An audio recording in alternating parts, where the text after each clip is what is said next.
The fateful dinner. It was a Saturday night like any other, or so I thought.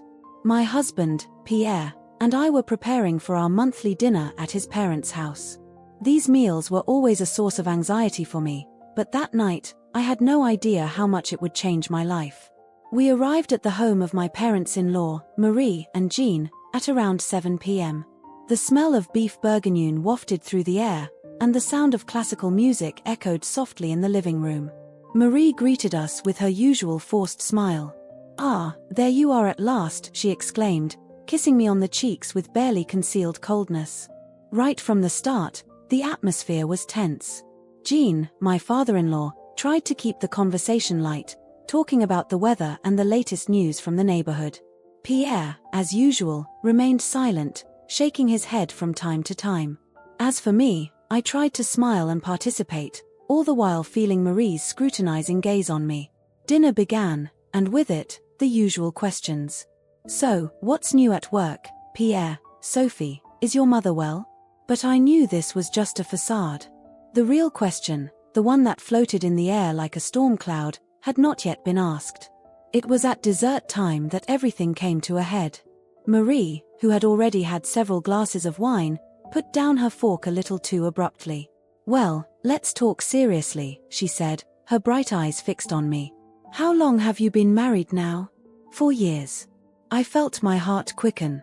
5 years, actually," I replied softly. 5 years, she exclaimed, as if it were an eternity. "And still no children? You know, at your age, you shouldn't wait too long." Pierre tried to intervene. "Mom, we've already talked about this." But Marie wasn't listening. She emptied her glass of wine in one gulp and forcefully placed it back on the table. "No, Pierre, things need to be said. I'm tired of beating around the bush." The silence that followed was deafening. I could hear my own heart beating in my ears. And then, like a thunderclap, the words came out of her mouth. "You can't even give my son a child. You should leave this family once and for all." The shock hit me like a slap in the face. Tears immediately sprang to my eyes, and I felt my throat tighten. I looked at Pierre, desperately hoping he'd say something, defend me. But he just stood there, his eyes downcast on his plate, mute as a fish. Jean tried to calm the situation. "Marie, you've had too much to drink. You don't know what you're saying." But the damage was done. Marie's words echoed in my head, over and over again. "You can't even give my son a child." I pushed back my chair and stood up, my legs shaking. I have to go," I stammered, tears now flowing freely down my cheeks. Pierre finally reacted, standing up in turn. "Sophie, wait." But I couldn't stay there any longer. I grabbed my bag and coat and ran out, ignoring Pierre's calls behind me. The night was cold, but I didn't even feel it.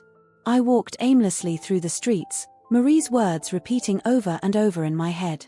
All our attempts, all our hopes, all our dreams, shattered by a few cruel words. After what seemed like hours, I heard the sound of a car slowing down beside me. It was Pierre. He got out and approached me, looking contrite. "Sophie, I'm sorry. My mother didn't mean what she said." I laughed bitterly. "Really? Because that sounded pretty sincere to me. She had too much to drink, she."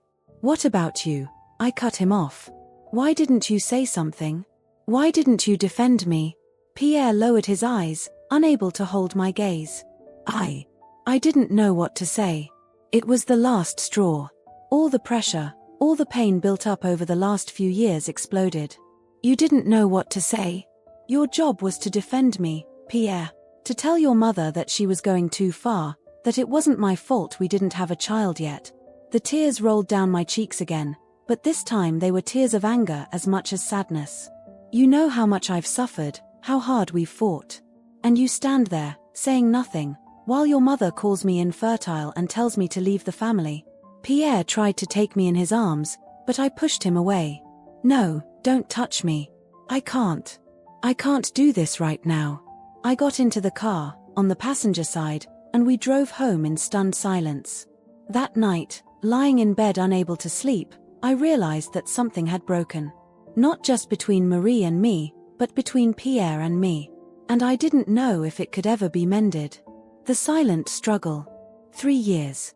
Pierre and I had been trying to have a child for 3 long years. 3 years of emotional roller coasters, hopes and disappointments, endless medical appointments and painful, expensive treatments. It all started soon after we got married.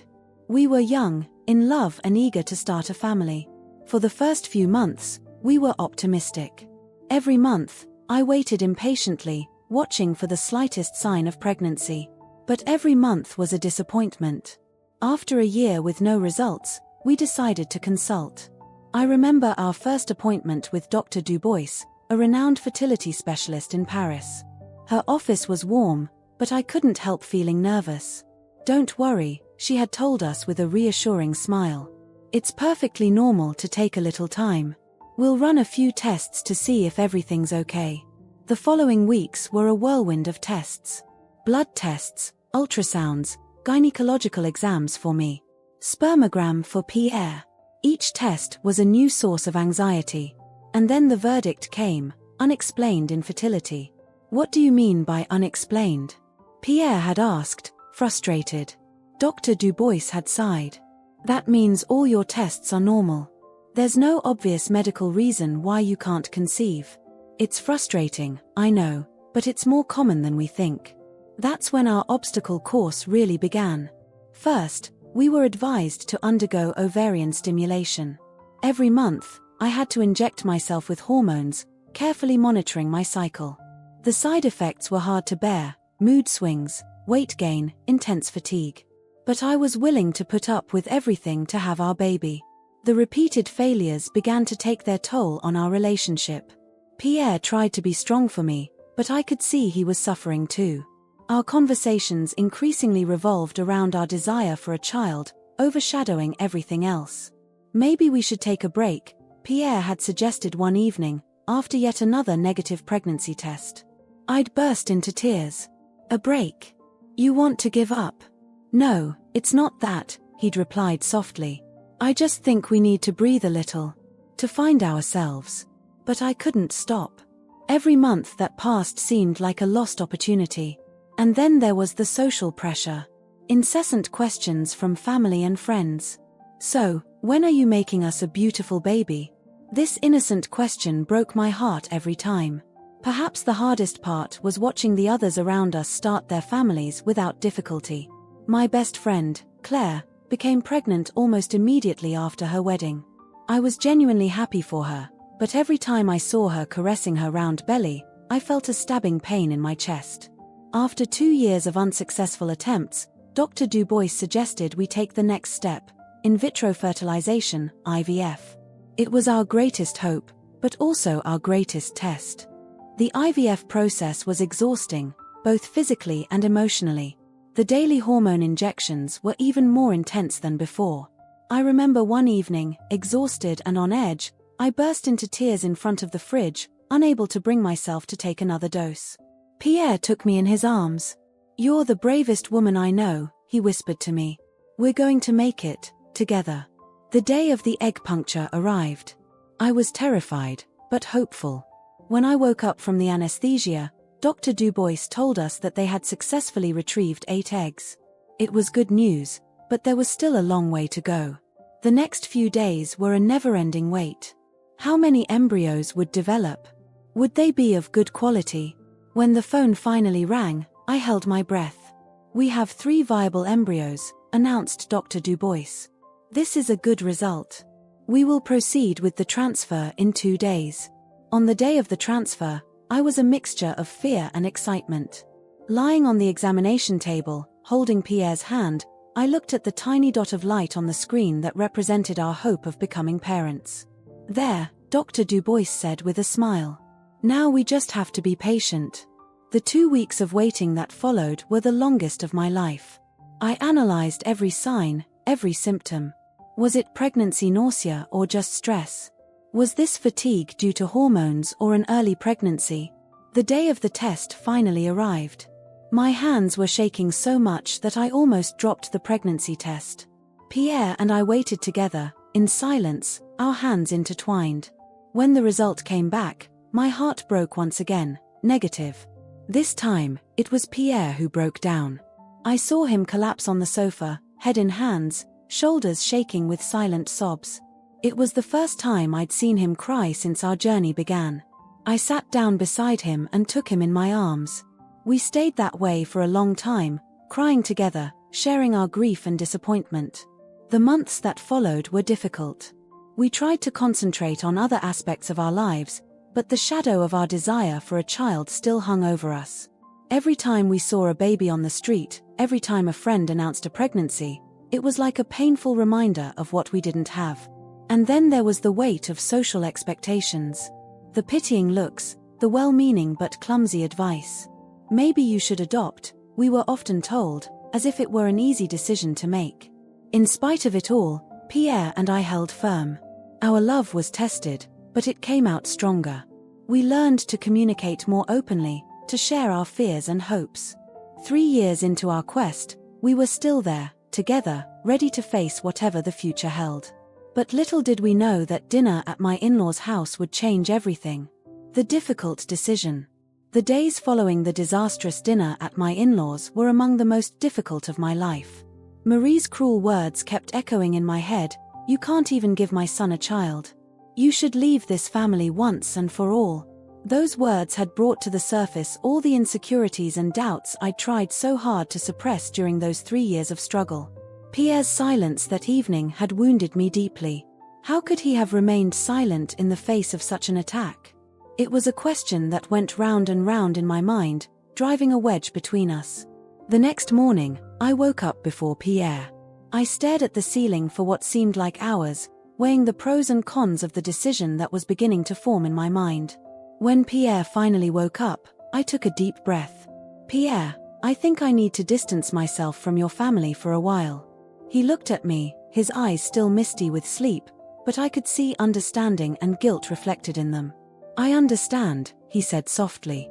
"I'm sorry about last night. I should have said something." "Yes, you should have," I replied, unable to hide the bitterness in my voice. "But it's not just that. I need time to think, about us, about our future." Pierre straightened abruptly. "What do you mean?" I took another deep breath. The words I was about to say hurt, but I knew I had to say them. "I think we should consider all options, including the option of splitting up." The shock on her face was palpable. "Sophie, you can't be serious. We've been through so much together." "Exactly," I replied, with tears in my eyes. "We've been through so much, and look where we are. Maybe your mother is right. Maybe I can't give you what you want." "What I want is you," he said firmly. "With or without children." But I wasn't sure of anything anymore. The next few days were a whirlwind of emotions. I decided to take a few days off work, claiming I had the flu. In reality, I needed time to reflect, to take stock of my life and our relationship. I spent hours sitting on our balcony, watching Parisian life unfold below. Couples strolling hand in hand, parents playing with their children in the nearby park. It all seemed so far away, so inaccessible. Pierre tried to talk to me, to comfort me, but I felt unable to communicate. How could I explain to him that every time I looked at him, I heard his mother's words? How could I tell him that I felt like a stranger in his family, an intruder who could never really be part of it? One afternoon, while absent-mindedly leafing through a magazine, I came across an article on divorce. My heart sank. Was this really what I wanted? To end our marriage, our love story, because of this ordeal? I closed my eyes and tried to imagine my life without Pierre. Without his arms around me in the morning, without his laughter that brightened my days, without our endless conversations about everything and nothing. The very idea broke my heart. But at the same time, I couldn't help thinking that maybe, by freeing myself, I'd free him too. He could find someone else, someone who could give him the child he so longed for. The thought made me burst into tears. Pierre, who was in the next room, came running. "Sophie, my love, what's wrong?" Between sobs, I managed to articulate, I think you might be better off without me." Pierre knelt before me, taking my hands in his. "Listen to me, Sophie. You're the woman of my life. With or without children, it's you I want to spend the rest of my days with." What my mother said, it was cruel and unfair. But it doesn't change the way I feel about you. His words touched me, but the doubt persisted. What if we never manage to have a child? You won't blame me? Never, he replied firmly. We're a team, you and me. Whatever happens, we'll face it together. Despite his reassuring words, I needed to take a step back. I decided to spend a few days with my sister, Elise, who lived on the other side of Paris. Pierre wasn't happy about this decision, but he understood that I needed space. At Elise, I was able to take time to think, away from the pressure of our apartment and the memories of our unsuccessful attempts. My sister was incredibly supportive, listening to me for hours without ever judging me. You know, she said to me one evening as we shared a bottle of wine, when I divorced Mark, I thought my life was over. But look at me now. Sometimes an ending is just a new beginning. His words made me think. Was this what I needed? A fresh start? But the idea of starting again without Pierre seemed unbearable. The days passed, and despite the distance, Pierre called me every evening. We talked about everything and nothing, carefully avoiding the subject that preoccupied us most. But I missed his voice, his presence even over the telephone. One morning, as I was strolling through Elise's neighborhood, I passed a small bookshop. In the window, a book caught my eye, Reinventor son couple face Infertile. Without really thinking about it, I went in and bought it. This book was a revelation. It spoke of couples who had gone through the same trials as us, who had almost split up, but who had finally found a way to strengthen their love. It also talked about the importance of communication, honesty, and the need to mourn a certain idea of family. As I read it, I realized that our problem wasn't so much infertility itself as the way we were dealing with it. We had let it define us, overshadowing everything else in our relationship. On the last evening of my stay at Elise, I called Pierre. I've made up my mind, I said. There was a long silence on the other end of the line. And what is she? He finally asked, his voice betraying his anxiety. I want to come home. I want us to try to rebuild our relationship, not around the idea of having a child, but around us, our love. I heard her sigh of relief. Oh, Sophie. I've missed you so much. I promise things will be different. We'll face everything together, including my family. The next day, when I returned to our apartment, Pierre was waiting for me with a bouquet of my favorite flowers. We hugged for a long time, letting out all the tension of the last few weeks. That evening, we talked for hours. About our fears, our hopes, our dreams. We decided to take a break from trying to have a child, to focus on our relationship and perhaps consider other options for starting a family. It wasn't the end of our difficulties, far from it. We still had a long way to go, many things to sort out, especially with Pierre's family. But for the first time in a long time, I had the impression that we were moving forward together, in the same direction. The unexpected call. It was a Tuesday morning like any other. Or so I thought. Pierre had already left for work, and I was about to do the same. Our decision to take a step back from our attempts to have a child had brought a certain serenity to our lives. We were relearning how to be a couple, to enjoy each other without the constant pressure of procreation. I was sipping my coffee, absent-mindedly scanning the headlines, when my phone rang. An unfamiliar number appeared on the screen. Normally, I'd let it ring, but something that morning made me pick it up. Hello, I said, a little hesitantly. Hello, is this Madame Sophie Durand? The voice on the other end of the line was professional, a little strained. Yes, that's me, I replied, feeling a hint of concern rise up in me.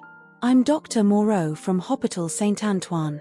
We need you to come to the hospital as soon as possible. My heart began to race. Hospital? Why? What for?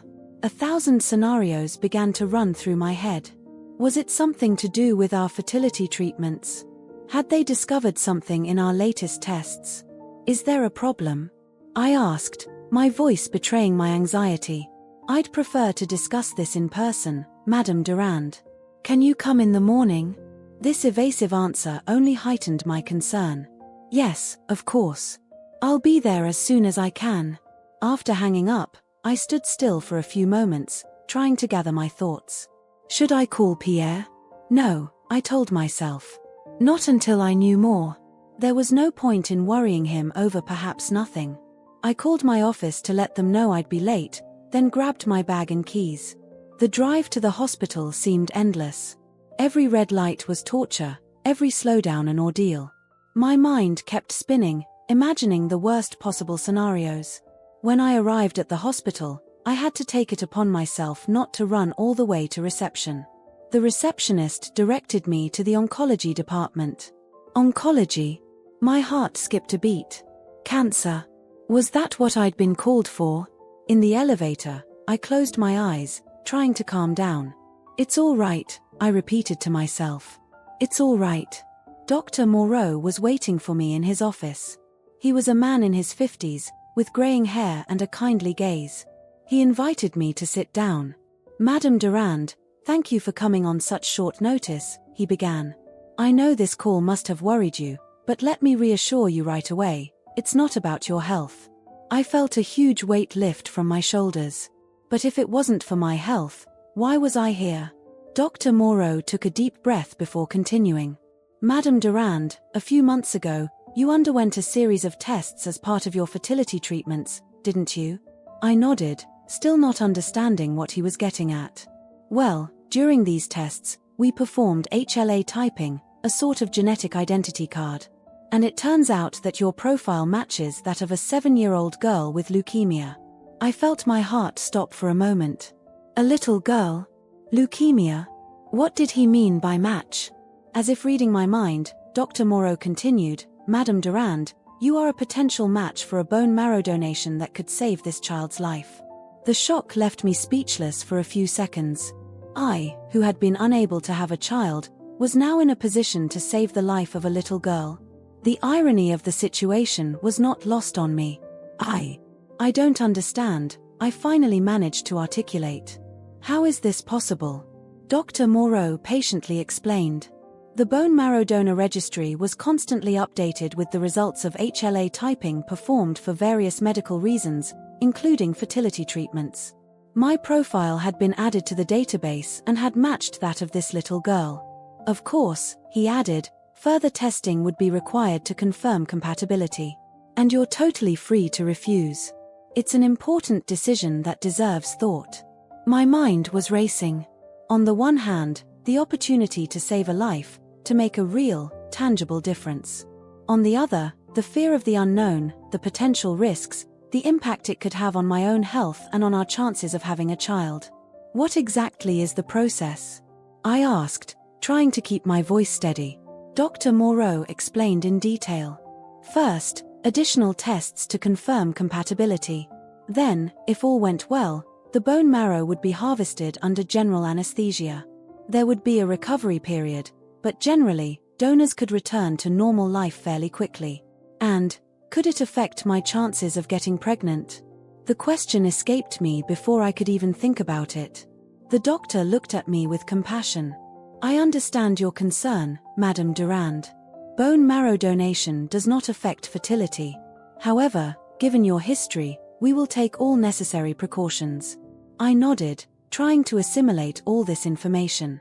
Part of me wanted to say yes immediately, to jump at this chance to do something good, something meaningful. But another part hesitated, thinking about Pierre, our journey, everything we'd been through. I need to talk to my husband about this, I finally said. Of course, replied Dr. Moreau with an understanding smile. It's an important decision that deserves to be discussed. Take the time you need. But know that time is a crucial factor for this little girl. When I left the hospital, I was in a state. The sun was shining, people were going about their business, and I felt like I was carrying the weight of the world on my shoulders. How was I going to explain all this to Pierre? How were we going to make this decision? I walked through the streets of Paris for a while, trying to sort out my thoughts. As luck would have it, I passed an elementary school.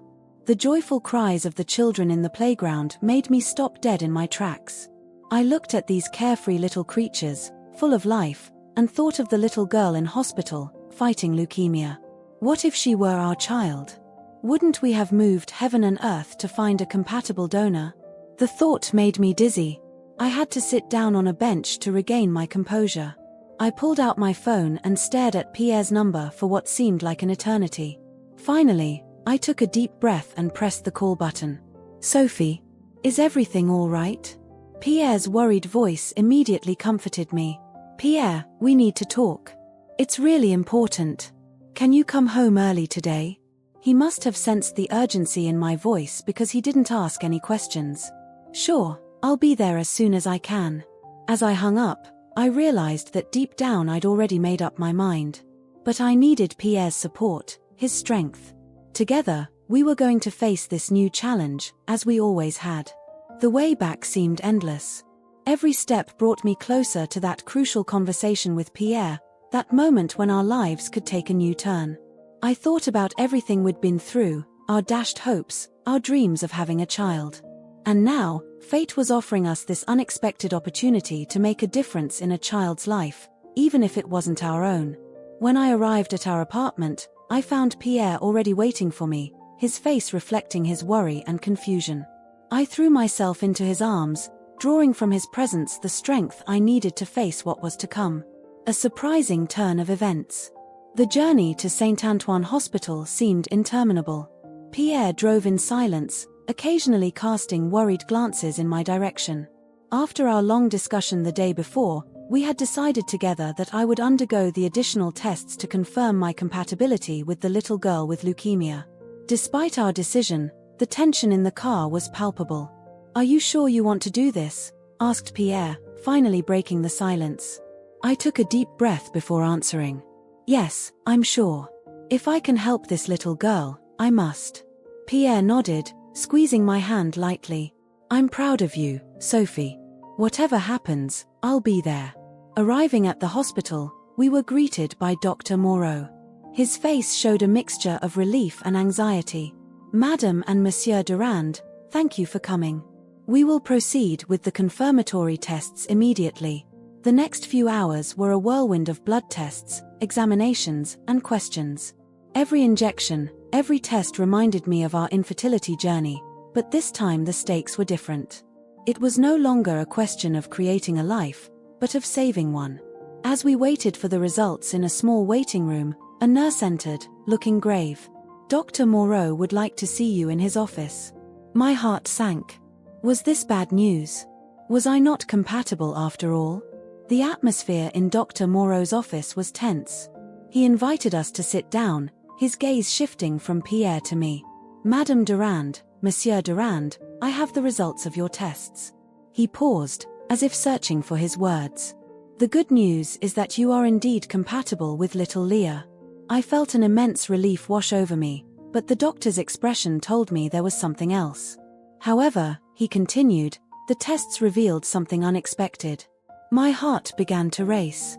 Pierre squeezed my hand tighter. "Madame Durand, you're pregnant." The world seemed to stop around me. Pregnant? After all those years of trials, treatments, and disappointments? I couldn't be. I don't understand, I stammered. We had stopped the treatments. How is that possible? Dr. Moreau smiles gently. Sometimes nature has surprises in store for us. It looks like your pregnancy is very recent, probably only a few weeks old. Pierre was frozen next to me, his face reflecting a mixture of shock and joy. "We're going to have a baby," he whispered, as if afraid that saying it out loud would break the spell. The doctor nodded. "Yes, congratulations to you both." For a moment, I completely forgot why we were there in the first place. The joy of learning that I was finally pregnant overshadowed everything else. But reality quickly caught up with me. "What about bone marrow donation?" asked I, my voice trembling. Dr. Moreau's face darkens. "This is where the situation gets complicated. Although you may be a match, bone marrow donation during pregnancy carries significant risks, both for you and for the fetus." The joy I had just felt was immediately replaced by a feeling of helplessness and guilt. On the one hand, there was this miracle we'd been waiting for so long. On the other, a little girl whose life may have depended on me. "Is there really no way?" asked Pierre, his voice betraying his dismay. Dr. Moreau shook his head. "The risks are too high. We can't recommend donation under these circumstances." I felt tears welling up in my eyes. What about little Lee? What's going to happen to her? We'll immediately relaunch the search for another compatible donor, the doctor replied. But I have to be honest with you, finding a donor as compatible as you are will be difficult. The silence that followed was heavy. I felt torn between the joy of finally being pregnant and the guilt of not being able to help this little girl. Could I meet her? I asked suddenly, surprising even Pierre. Dr. Moreau hesitated. It's not usual, but given the circumstances, I'll see what I can do. A few hours later, after digesting the news of my pregnancy and undergoing several more tests to make sure everything was fine, we found ourselves in front of Leah's room. Before entering, a nurse explained Lee's situation. She had been ill for over a year, and the treatments had weakened her considerably. Her parents were constantly at her bedside, alternating between hope and despair as the medical news changed. When we entered the room, my heart sank. Lee was a little brown-haired girl, so pale and thin in her hospital bed. Despite her illness, her eyes sparkled with life and curiosity. Her parents stood up as we arrived, incomprehension evident on their faces. Dr. Moreau quickly made the introductions, briefly explaining who we were without going into details about my pregnancy or the impossibility of donation. "Hello, Lee," I said softly as I approached her bed. "My name is Sophie." Lee looked at me with a shy little smile. "Hello, Sophie. Have you come to visit me?" I felt my throat knot up. How could I explain to this little girl that I had come to potentially save her life, but in the end I couldn't. "Yes, I wanted to meet you," I replied simply. "I've heard you're very brave." Leah shrugged her shoulders with surprising maturity for her age. "The doctors say I have to be strong. So I try." I spent the next few minutes chatting with Leah, listening to her stories about her favorite stuffed animals and the cartoons she liked to watch. Pierre joined in the conversation, making Leah laugh with his jokes. Meanwhile, I couldn't help thinking about the injustice of the situation. This little girl so full of life was fighting for her life, while I had received the miracle of an unexpected pregnancy. When it was time to leave, I could hardly contain my tears. I promised Lee I'd come back to see her, even though deep down I knew it probably wouldn't be possible. In the corridor, Leah's parents stopped us. Leah's mother, her eyes full of tears, took my hands. "I don't know exactly why you came," she says, "but I feel it was important. Thank you for making my daughter happy today." These words broke my heart. I wanted to tell them I was sorry, that if circumstances had been different, I would have done everything I could to help their daughter. But the words stuck in my throat. Pierre, sensing my unease, spoke up. "Your daughter is extraordinary. We sincerely hope she gets better very soon." On the way home, Pierre and I remained silent, each of us lost in our own thoughts. The joy of my pregnancy was tinged with guilt and sadness for Leah. "What are we going to do?" I finally asked, breaking the silence. Pierre sighed. "I don't know, Sophie. But what I do know is that we can't jeopardize our baby. As difficult as it is, we have to think of our family now." I knew he was right, but that didn't make it any easier to accept. This day that should have been filled with nothing but joy and celebration, had become a complex mix of conflicting emotions. When we got home, I headed straight for our bedroom. I needed to be alone, to digest everything that had happened. Lying on the bed, I put my hand on my stomach, trying to connect with this new life growing inside me. "I'm sorry, Lee," I murmured into the silence of the room. "I hope you can find someone else to help you." That night, I dreamt of Lee. In my dream, she was in good health, running through a field of flowers, laughing out loud. Next to her was another child, one I instinctively recognized as my own. The two children were playing together, happy and carefree. I woke up with a start, my cheeks wet with tears. Pierre, sensing my agitation, took me in his arms. "It'll be all right, Sophie," he murmured. "We'll get through this together, just like we always have." In the warmth of her embrace, I felt a mixture of gratitude for the miracle of our unborn baby and sadness for Lee. I knew the days ahead would be difficult, juggling the joy of my pregnancy with worry for this little girl I'd only met once, but who had already left an indelible mark on my heart. The moral dilemma. The days that followed our visit to the hospital were a whirlwind of conflicting emotions. On the one hand, there was the indescribable joy of finally being pregnant after so many years of waiting and disappointment. On the other, the crushing weight of guilt at not being able to help Lee. Every morning, when I woke up, my first thought was of the little miracle growing inside me. I'd place my hand on my still flat belly, trying to imagine the life that was developing there. But almost immediately afterwards, the image of Leah in her hospital bed came to mind, and my heart sank. Pierre did his best to support me, but I could see he was torn too. One evening, as we sat on the sofa, watching a film on TV without really seeing it, he turned to me. "Sophie, I know this is hard, but we have to think about our baby now. That's our priority." I knew he was right, but his words still struck me like a dagger. "I know," I replied softly. "It's just, I can't stop thinking about Lee. What if we were in her parents' shoes?" Pierre sighed, running a hand through his hair. "I understand. But we can't risk our child's health." Dr. Moreau was clear about the risks. I nodded, tears in my eyes. "I know all that, rationally. But emotionally." He took me in his arms, rocking me gently. "I know, my love. I know." The days passed, and despite my efforts to concentrate on my pregnancy, my thoughts kept returning to Leah. I'd asked Dr. Moreau to keep me informed of her situation, and every time my phone rang, my heart skipped a beat, hoping and dreading for news. One morning, as I was getting ready for work, my phone rang. It was Dr. Moreau. "Madame Durand," he said, his voice betraying a certain urgency. "I have news concerning Leah." My heart began to race. "What's wrong? Is she okay?" There was a brief silence at the other end of the line. "Her condition has deteriorated. The doctors think she'll need a transplant in the next few weeks if we're to have any chance of saving her." I felt my legs weaken and had to sit down. "And, have you found another donor?" "Unfortunately, no," he replied regretfully. "We'll keep looking, but..." He didn't need to finish his sentence. I understood the implication. Without a compatible donor, Lee's chances were slim. I understand," I said, my throat tightening. "Thank you for informing me." After hanging up, I sat on the edge of the bed, unable to move. My mind was racing, weighing the pros and cons, imagining every possible scenario. When Pierre came home from work that evening, he found me still sitting in the same place, staring into space. "Sophie, what's going on?" he asked, concern evident in his voice. I looked up at him, feeling the tears roll down my cheeks. Dr. Moreau called. "Lee's in bad shape.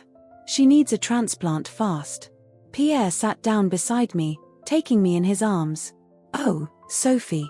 "Pierre," I said softly, "what if I did it anyway?" He stepped back abruptly, looking at me in disbelief. "What?" he said. "Sophie, we've been over this. It's too dangerous." "I know," I replied, "but I can't bear the thought of that little girl dying when I could have done something about it." Pierre stood up, pacing the room. "What about our baby? Are you ready to risk her life?" His words were like a slap in the face. Of course I didn't want to risk our child's life.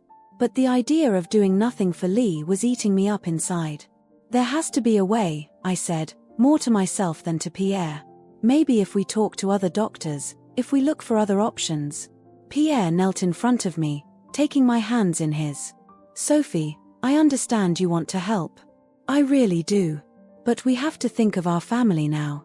This baby is the miracle we've been waiting for so long." I knew he was right. But that didn't make the decision any easier. That night, I barely slept, turning the problem over and over in my head. The next morning, I made a decision. I called Dr. Moreau and asked for an urgent appointment. Pierre insisted on coming with me. In the doctor's office, I outlined my dilemma. Is there really no way to make the donation without endangering my pregnancy? Dr. Moreau looked at us with compassion. "I understand your desire to help, Madame Durand. But I need to be clear, any bone marrow collection during pregnancy carries significant risks. There's a risk of miscarriage, premature birth, not to mention potential complications for yourself." Pierre squeezed my hand, as if to remind me of his presence and support. "What if..." I began, hesitantly, "what if we waited until the baby was born?" Would it be possible to make the donation then? Dr. Moreau shook his head.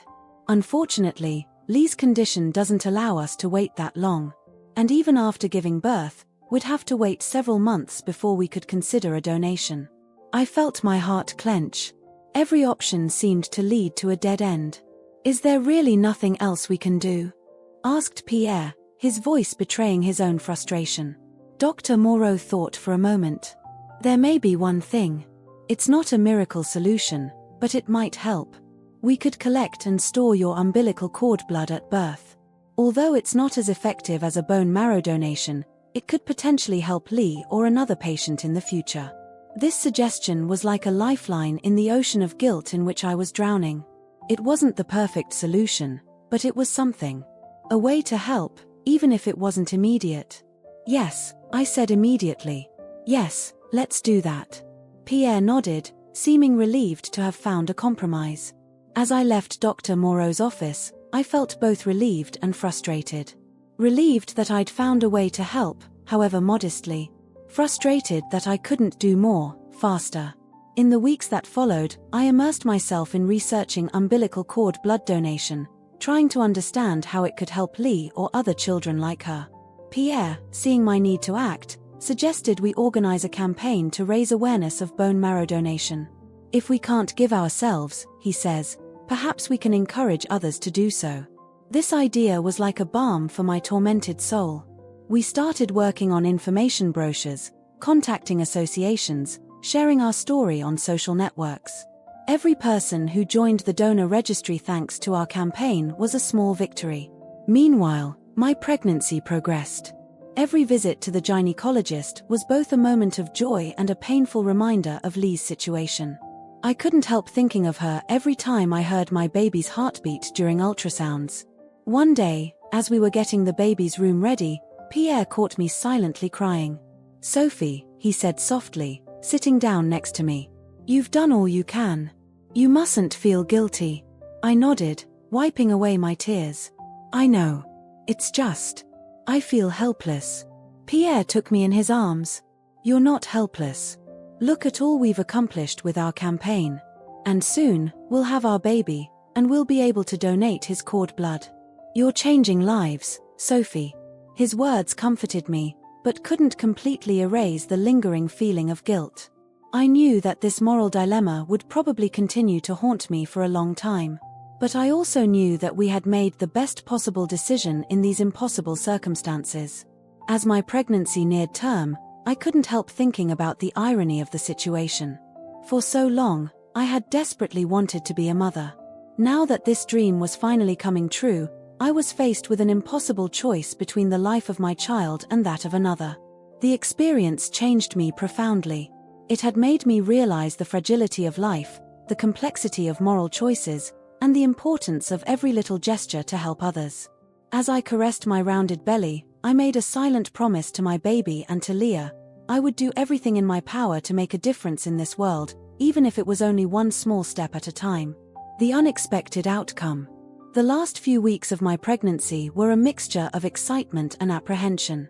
Each passing day brought us closer to the birth of our long-awaited baby, but also to the moment when we would finally be able to donate umbilical cord blood. The hope of being able to help Leah or another child in need gave me the strength to endure the discomforts of the final months of pregnancy.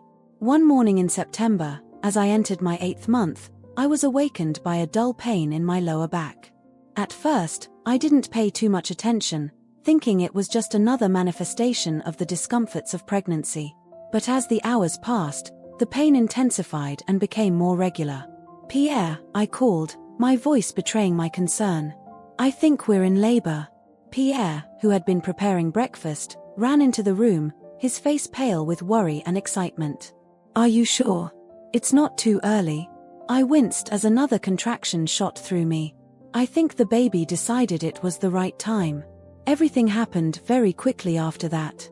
Pierre called Dr. Lambert, our gynecologist, while I gathered the last items for the maternity suitcase. In less than an hour, we were on our way to the hospital, our hearts racing. When we arrived, we were immediately attended to. Dr. Lambert confirmed that I was indeed in labor, but that everything seemed to be proceeding normally despite the slight prematurity. "Don't forget," I reminded myself between contractions, "cord blood." The medical team reassured us, confirming that everything was in place to collect umbilical cord blood as soon as the baby was born. The hours that followed were intense, filled with pain and fear, but also with indescribable hope. Pierre stayed by my side the whole time, holding my hand, encouraging me with every push.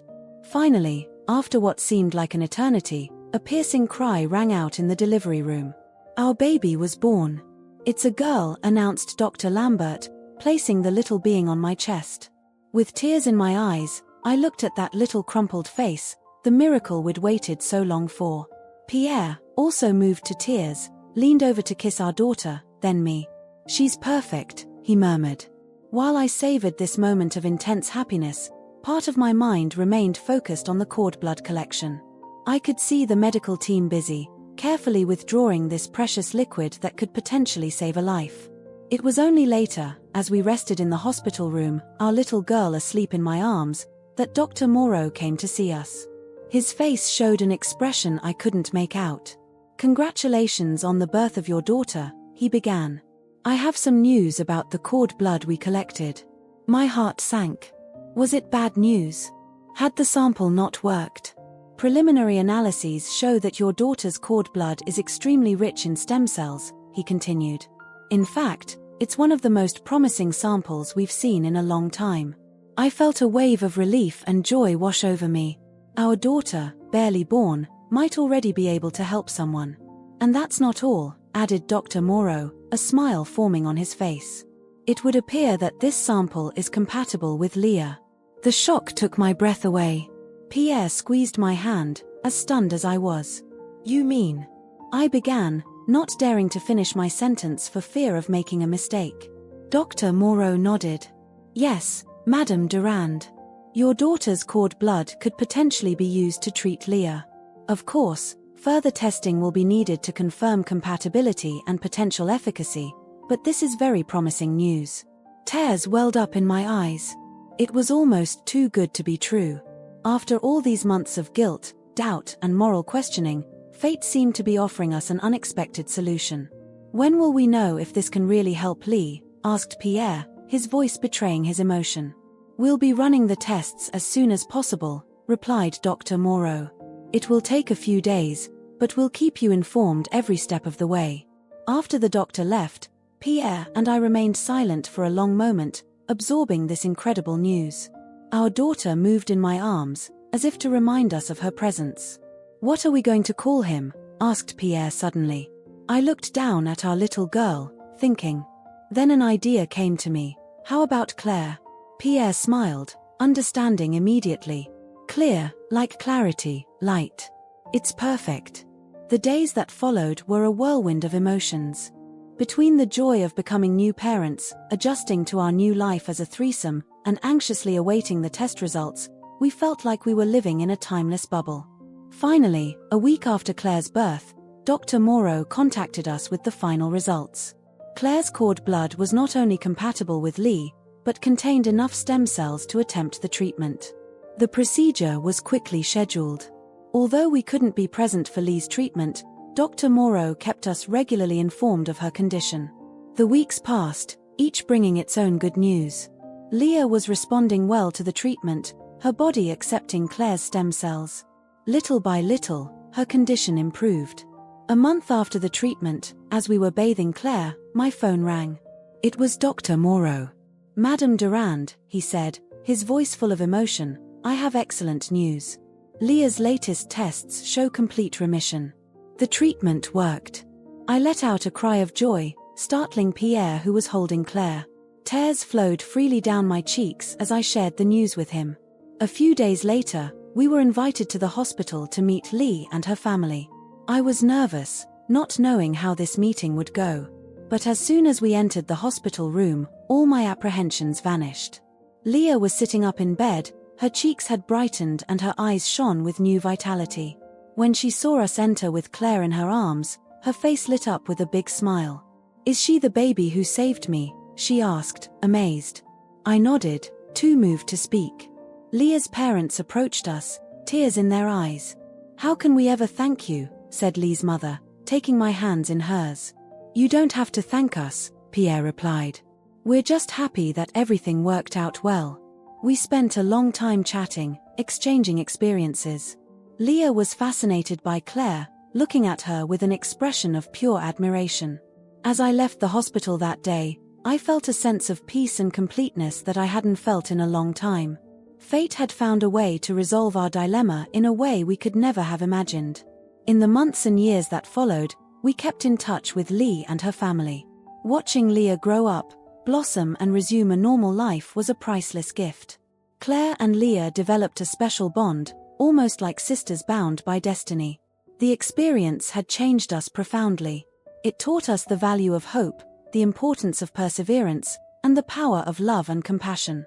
Every time I look at Claire, I'm amazed at the miracle of life and how one little being can have such a big impact on the world. Our journey to becoming parents had been long and difficult, but it had led us to a place we could never have imagined. In the end, it wasn't just the story of our struggle to have a child. It was the story of two little girls whose fates had become intertwined in the most unexpected of ways. It was a story of hope, resilience, and the power of life itself. As I watch Claire play with Leah at one of our frequent get-togethers, I can't help thinking that sometimes the greatest miracles happen when we least expect them. And that sometimes, life finds a way to solve even the most impossible dilemmas, reminding us that love, in all its forms, is the most powerful force there is.